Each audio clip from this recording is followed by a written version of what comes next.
आज हाम्रो Simli dental care प्रणाली बुटोल नेपालगञ्ज रोडमा ज्ञान प्रसाद आचार्यजी आउनु भएको छ। कहाँदेखि आउनुभएको म पर्वतदेखि दुबईदेखि हो, तर घर चाहिँ पर्वत। ए घर पर्वत, अहिले दुबईदेखि हजुर आउनुभएको।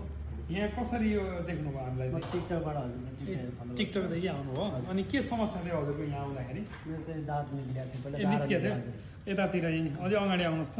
यहाँ अगाडितिर बिचमा दाँत नभएर अनि उहाँको दाँत लगाउने भनेर यतातिर हामीले यताको र यताको आरसिटी गरेर यसमा ब्रिज बनाउने भनेर ल्याएर आएका छौँ। उहाँको जिर्कोनिया चाहिँ होइन, मेटल सेरामिक ब्रिज हो, तर यो राम्रो छ उहाँको चाहिँ, किनकि लामो ग्याप भएको हुँदाखेरि हामीले बनाएर ल्याएर आएको छौँ। एकचोटि अब म ट्राई गर्छु लगाएर, टोक्नुहोस् त। उहाँको टोकाइ नै यस्तो छ कि टोकाइ अलिकति अगाडितिर आएको छ। अब यसलाई म लगाएर चेक गर्छु है त, आएको छ है। यसरी लगाउन गइरहेको छु। अब यो फिक्स चाहिँ अहिले मैले गरेको छैन, यसलाई माथि चेक माथि गर्न।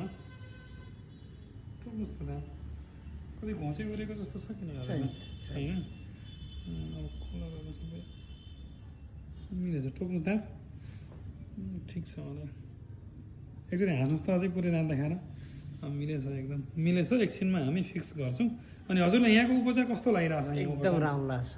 उपचारसँग हजुर सन्तुष्टि हुनुहुन्छ? एकदम।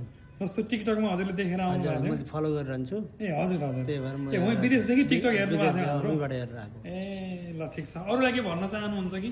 एकदम राम्रो छ। सबैजना यस्तो दाँतको समस्या छ भने आउनु, यहाँ उपचार गर्नु। एकदम राम्रो लाग्यो मलाई। यहाँको मेरो सिस्टरहरू पनि एकदम राम्रो हुनुहुन्छ, सर पनि एकदम ठिक हुन्छ, बोलीचाली सब ठिकठाक छ।